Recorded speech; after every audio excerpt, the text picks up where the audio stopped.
Hello and welcome to another episode of Earth911, Sustainability in Your Ear. I'm Mitch Ratcliffe, and this is, of course, the Earth911 podcast.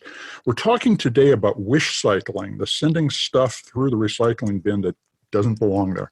And we're really fortunate to be talking with Lauren Olson, who is the Zero Waste Manager at World Centric, which is a compostable tableware and takeout food packaging company in Roanoke Park, California. Lauren, welcome to the show. Thanks for having me. I really appreciate it. Well, we're glad you're here. Now, you just started the job of Zero Waste Manager at World Centric. What exactly does a Zero Waste Manager do? Well, very good question. Right now, I'm working on many different aspects of our supply chain. So I'm looking at our carbon accounting system for not only our entire supply chain, but our offices, as well as carbon accounting of our offset projects.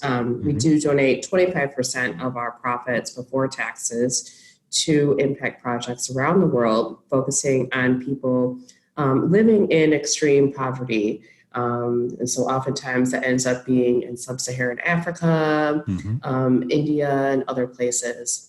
So in addition to that, I'm also working on developing the composting economy for our products. Now, let's talk about wishcycling. Wishcycling is like I said, it's the practice of throwing things into the bin or into the compost bin that don't belong there because people simply don't know or they think it should be recyclable or compostable. Can you tell us, what does wishcycling mean? How do you think about it, and how often do you find people are doing it generally? Well, oftentimes I'll see people maybe like near the bin and, they'll have a decision to be made. Like if they're in an office type setting, is it compostable? Is it recyclable? Is it landfill? And they don't know. So sometimes I'll hear them, butter things like, well, I don't know. It's probably recyclable. I'll just put it in there and they'll figure it out. And unfortunately, in order to sort things like that out, it might just clog up the system. So people will have to stop the line to get it out, or it might contaminate the entire load of recycling so that it has to be landfilled. And it can really bring up the price of the amount of time it takes to sort recycling such that recycling can become economically unfeasible. So what kind of products or packaging do you find people wishcycle most often in your study? Well, I found, I worked prior to this position for a long time in the recycling industry, close to 9 years. And I found that people were really interested in recycling plastic bags. And it got really confusing because plastic itself is recyclable, but plastic bags are really bad for the recycling plant because they can clog up the gears and the other machinery, and they just do not do well in a materials recovery facility. So plastic bags are a big thing. I also will see composite type products. So maybe something like a water bottle that has plastic and metal components. Supposed to be a reusable water bottle. I'll see things like styrofoam. People don't want to feel bad about throwing away styrofoam, so they might put it in recycling in the hopes that maybe someone else will figure it out. Now, this is an interesting, you mentioned the materials recovery facility, which is referred to in the industry as a Murph. When you talk about sorting in that environment, and so a plastic bag could be on the line or a bunch of plastic bags, and they can get caught in the gears. That means somebody has to reach into those gears and try to pull them out. But there's a lot of different systems in that environment in which lots of different kinds of materials can cause trouble. How does from the recycler's perspective, how do they think about what goes in the first place? How do they educate people, in your experience, effectively to prevent wishcycling? Well, I got to give the consumer some credit because the recycling rules do change from year to year in the same municipality or from different municipalities to one another.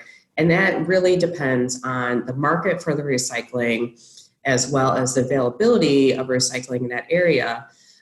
So I have to give consumers some credit because they are dealing with a system that changes from one step to the next and from one day to the next. But yeah, I mean, things like plastic bags definitely are an issue in terms of a Murph, because that can cause bodily harm to someone who's working on the line trying to disengage those plastic bags from the system. So, it's interesting. What you're describing is an interface, and I'll give the consumers the same credit. In fact, when things are well sorted and clean and dry, they are the best recycled materials we can get. And often we end up mixing it all back up somewhere between the consumer and the Murph, and then sorting it out again. But you're talking about two kinds of interactions: people interacting with this material where, as you point out, somebody could get hurt, and also this economic decision about what's recyclable today. And you pointed to styrofoam earlier, which is essentially a lot of air with a little bit of plastic resin, and not worth a whole heck of a lot when you get the air out of it, because there's not much resin left. Those economics are changing all the time. What would you recommend to our listeners they pay attention to in order to try to understand what goes in their local bin? Well, usually municipalities will send out some sort of flyer once a year that has everything that's recyclable. So if you can get a hold of that flyer, put it on your refrigerator and let it sit there for the entire time. But if you're new to the area, look it up. I'm sure they have something you can print off or put up on your phone, and you can get a better idea of what is not recyclable. I know the community I just came from in Ann Arbor, Michigan, they do not allow lids for containers, because the way that the Murph works there, the lids are often seen by the optical scanners as well as by the density of them as paper, and so they can get missorted as paper. And so no lids were allowed in the system because of that. But I'm sure other systems are different or more advanced and will allow different things because of this variability that exists. So the best thing that you can do is really try to understand your recycling rules and put it up there where you can look at it often. Yeah, it's interesting. How to Recycle, the recycling education organization, tells everybody to put the caps on. But you're pointing out how these municipal decisions can be in direct conflict with the overall guidance people are getting. How do you find, working with World Centric, which makes a lot of compostable and recyclable products, how are you affected by your interaction with municipalities? Do you feel like you can influence them to start to compost or to recycle your materials, or is that bridge too far these days, too much to count on because of how distributed the problem is? I'm working on this in my county, Sonoma County, and it's interesting to what all the different groups bring to the table in terms of their concerns of what they would like to see in sort of the composting facility. And many composters, it appears, would like to get the most amount of money as possible for their compost. And this deals with getting the Organic Materials Review Institute, known as OMRI, to certify their compost as organic as part of the National Organics Program, NOP. And so I'll hear a lot of OMRI, NOP discussions when talking about composting.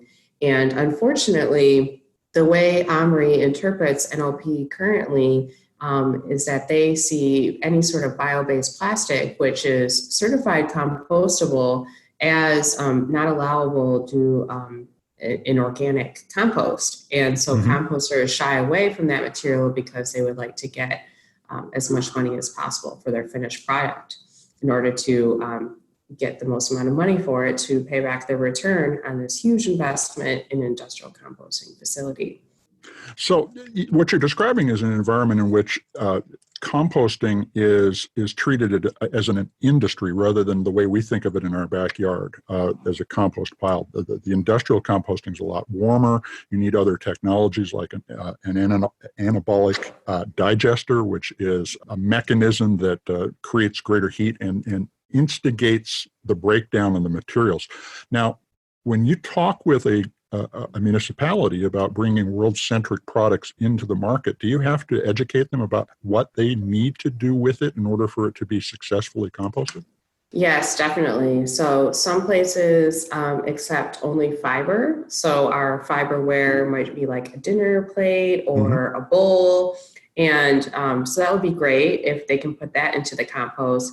But then if they have a bioplastic lid, usually made out of PLA, polylactic acid, which comes from corn, they may not be able to put that lid into the compost system. So again, it's more education based on what the community's rules are, which is based in economics. So it's very similar to recycling in that all these municipalities are dealing with financial challenges as well as needs from consumers to divert waste from the landfill and trying to find that middle ground in order to satisfy both of those needs without going bankrupt. So World Centric must have to do a great deal of education, not just of the end consumer, but of the, say, the restaurateurs that are thinking about adopting this kind of tableware. Is that an accurate assessment?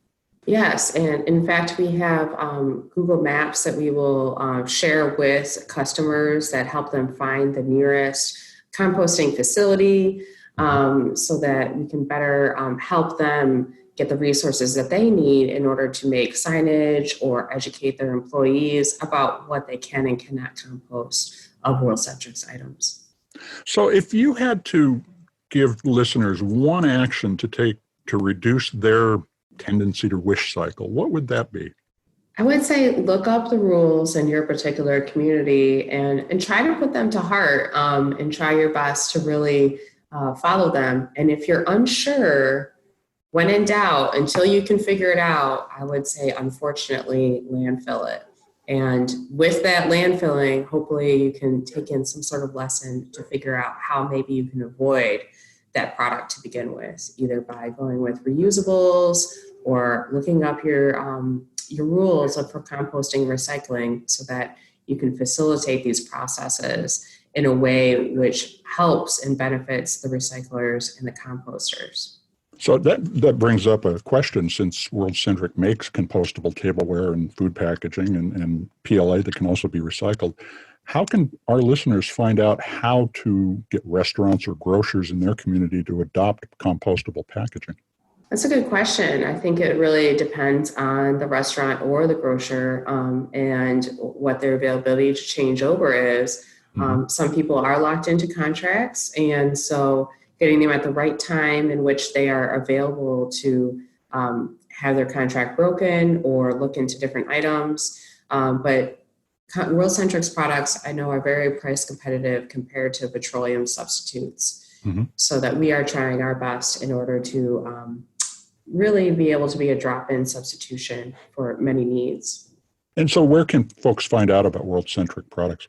You can go to our website, worldcentric.com, and we do have a store available online for just an everyday consumer looking to get some things for their next picnic party. And also we have retail packs available at many Targets and Whole Foods nationwide. That's great. Yeah, I've been to your office and you have this amazing display of all this different tableware, and I never even thought there was that much tableware in the world, and yet there it all is in your lobby. Yeah, it's hard to believe that so many different packaging needs exist, but indeed they do. Well, we are very clever monkeys. We need lots of different packages. Well, hey, Lauren, thank you very much for joining us. This is Lauren Olson, Zero Waste Manager at World Centric in Roanoke Park, California. Thanks very much for joining us today. Thank you for having me. Well, thank you, Lauren. And this is Earth911's Sustainability in Your Ear. I'm Mitch Ratcliffe, your host, and we'll be back with another innovator interview soon. Thanks very much for listening. Take care.